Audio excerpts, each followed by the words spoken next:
हमारे माता पिता हमेशा कहते हैं, बेटा मुसीबत में जमीन ही काम आती है। लेकिन मान लीजिए कल सुबह आपके घर में कोई मेडिकल इमरजेंसी आ जाए और 5 लाख रुपए की तुरंत जरूरत हो। क्या आप अपनी 1 करोड़ रुपए की जमीन का एक कोना कुल्हाड़ी से काट कर हॉस्पिटल वाले को दे सकते हैं? नहीं, उस वक्त आपकी वो जमीन पूरी तरह से बेअसर है। आज आपके होश उड़ने वाले हैं, क्योंकि हम जमीन बनाम SIP का वो करवा गणित देखने वाले हैं जो रियल एस्टेट के दलाल आपसे हमेशा छुपाते हैं। हमारी टीम ने पिछले कुछ हफ्तों में भारत के मिडिल क्लास इन्वेस्टमेंट पैटर्न पर डीप रिसर्च की है और जो डेटा सामने आया है वो चौंकाने वाला है। एक तरफ है जमीन, जिसे हमारे माता पिता ने भगवान माना। दूसरी तरफ है SIP, जिसे आज की जनरेशन एक बोरिंग सा डिजिटल नंबर समझती है। लेकिन 15 साल बाद इन दोनों में से सिर्फ एक इंसान असली अमीर बनता है। और सच कहूं तो जवाब वो नहीं है जो आपके घर में आपको बचपन से बताया गया। देखिए, ये सिर्फ पैसों का गणित नहीं है, ये आपके दिमाग के अंदर चल रही एक जंग है।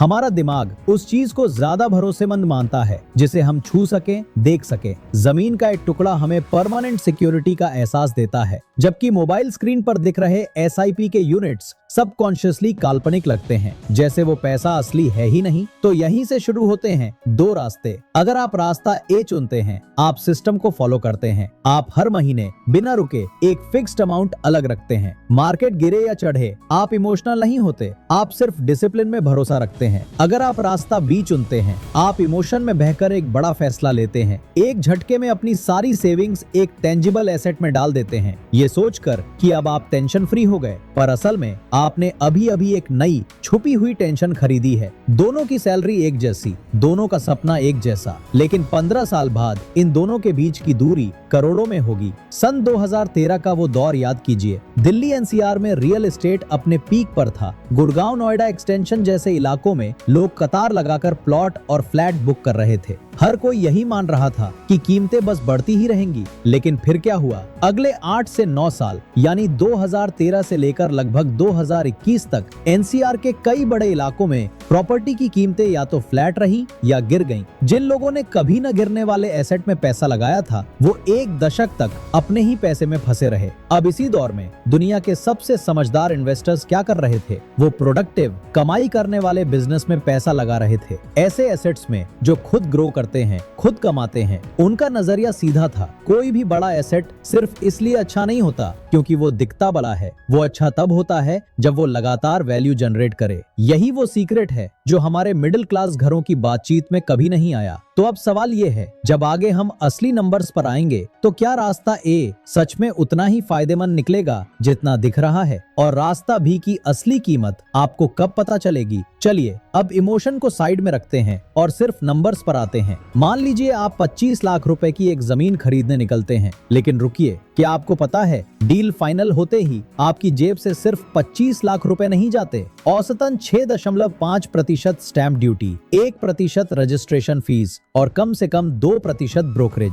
कुल मिलाकर 2,37,500 रुपए सीधे सरकार और ब्रोकर की जेब में। यानी आपका इन्वेस्टमेंट दिन नंबर 1 से ही करीब 9.5% के नुकसान से शुरू होता है। और ये तो सिर्फ शुरुआत है। अगले 15 साल उस जमीन को अवैध कब्जे से बचाने के लिए बाउंड्री वॉल, कटीले तार, समय समय पर विजिट, इस सब का खर्च आता है करीब 1,43,600 रुपए। साथ में हर साल का म्यूनिसिपल टैक्स लगभग 3,250 रुपए। ये वो पैसा है जो आपकी जेब से लगातार बाहर जा रहा है, लेकिन कोई भी इसे रिटर्न कैलकुलेशन में नहीं गिनता। अब दूसरी तरफ देखिए, रास्ता A। अगर आप हर महीने 15,000 रुपए की SIP करते हैं और ये लगातार 15 साल तक चलती है, तो आपका कुल इन्वेस्टमेंट होगा 27 लाख रुपए। अगर एक डाइवर्सिफाइड इक्विटी पोर्टफोलियो औसतन 14.3% सालाना की दर से ग्रो करे, तो 15 साल बाद आपके अकाउंट में होंगे 89,42,350 रुपए।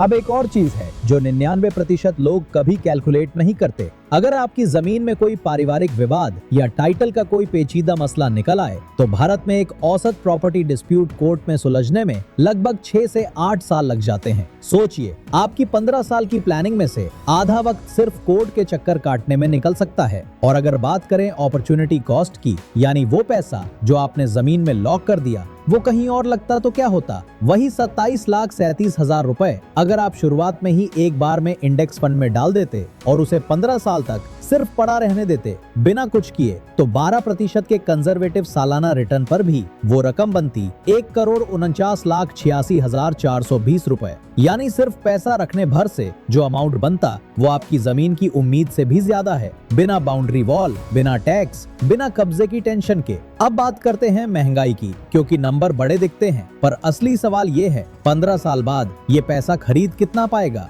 अगर औसत महंगाई दर 6% सालाना माने तो आज के 98,42,350 रुपए की असली आज की तारीख में परचेजिंग पावर होगी सिर्फ 41,08,900 रुपए के आसपास। यानी SIP का पैसा भी महंगाई खा जाती है, लेकिन जमीन के केस में ये नुकसान डबल हो जाता है, क्योंकि वहाँ महंगाई तो असर करती ही है, ऊपर से लिक्विडिटी डिस्काउंट भी लगता है। यानी अगर आपको इमरजेंसी में जल्दी बेचना पड़े तो मार्केट रेट से 20 से 25% कम पर बेचना पड़ता है। इसका मतलब आपकी 80 लाख रुपए की जमीन असल इमरजेंसी में सिर्फ 60 से 64 लाख रुपए की रह जाती है, वो भी अगर खरीदार मिल जाए। तो अब जरा गौर कीजिए, ये सिर्फ जमीन बनाम SIP की कहानी नहीं है, ये उस पैसे की कहानी है जिसे आप कभी हिसाब में गिनते ही नहीं। कोर्ट का वक्त, महंगाई का कटाव और इमरजेंसी में मिलने वाली छूट, ये तीनों मिलकर आपकी सुरक्षित जमीन को उतना सुरक्षित नहीं रहने देते जितना आपको लगता है। और यहीं से शुरू होती है इस पूरी कहानी की सबसे खतरनाक परत, क्योंकि जब असली इमरजेंसी आती है तब असली टेस्ट होता है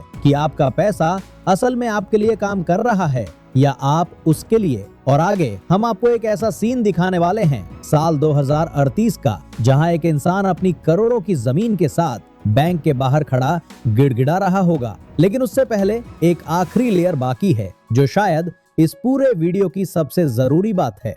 कल्पना कीजिए, आज से 12 साल बाद साल 2038 आपके बच्चे का किसी बड़े कॉलेज में एडमिशन हो गया है, या घर में अचानक कोई मेडिकल इमरजेंसी आ गई है। आपको तुरंत 20 लाख रुपए कैश चाहिए। आपके पास शहर के बाहरी इलाके में एक प्लॉट है जिसकी कागजी कीमत 80 लाख रुपए है। आप गर्व से ब्रोकर को फोन लगाते हैं और ब्रोकर कहता है, सर मार्केट अभी बहुत मंदा चल रहा है, कोई खरीदार नहीं है, और जो आ भी रहे हैं वो कह रहे हैं 50 लाख रुपए कैश में देंगे, बाकी 30 लाख रुपए चेक से। आपके बच्चे की फीस अगले हफ्ते जमा होनी है। आप एक कागजी करोड़पति बनकर बैठे हैं, लेकिन आपकी असली जेब खाली है। वहीं दूसरी तरफ आपका वो दोस्त जिसने कभी कोई जमीन नहीं खरीदी, जो चुपचाप बिना दिखावे के हर महीने अपने फोन पर 15,000 रुपए की SIP करता रहा, वो रात को बेड पर लेटे लेटे अपने ऐप पर सिर्फ एक बटन दबाता है, रिडीम, और तीसरे दिन पूरे 85 लाख रुपए सीधे उसके बैंक अकाउंट में क्रेडिट हो जाते हैं। पूरी तरह व्हाइट मनी, लीगल और तुरंत इस्तेमाल के लिए तैयार। अब आप खुद सोचिए, इन दोनों में से असली अमीर कौन है? वो जिसके पास कागज पर करोड़ों हैं, या वो जिसके पास असली लिक्विड इस्तेमाल के लायक पैसा है? फाइनेंस की दुनिया में एक सच है जिसे कोई आपको नहीं बताता, जिस एसेट को आप जरूरत के वक्त बेच ना पाएं, उसकी उस पल की कीमत 0 होती है। तो असली अमीरी जमीन के टुकड़ों में नहीं होती और स्क्रीन पर दिखते डिजिटल नंबरों में भी नहीं। असली अमीरी होती है उस पैसे में जो जरूरत के वक्त आपके काम आ सके। अब मैं आपसे एक ईमानदार सवाल पूछना चाहता हूँ, नीचे कमेंट में बताइए, आपके परिवार में ऐसा कौन सा कागजी करोड़ों का प्लॉट है जो सालों से बिकने के इंतजार में पड़ा है? अपनी कहानी शेयर कीजिए, शायद आपकी बात किसी और की आंखें खोल दे। और अगर आपको लगता है कि आप अभी भी रास्ता B पर खड़े हैं, तो स्क्रीन पर दिख रहे इस अगले वीडियो में हम आपको बताएंगे वो 5 गलतियां जो हर मिडिल क्लास इन्वेस्टर अपनी पहली SIP शुरू करने से पहले करता है।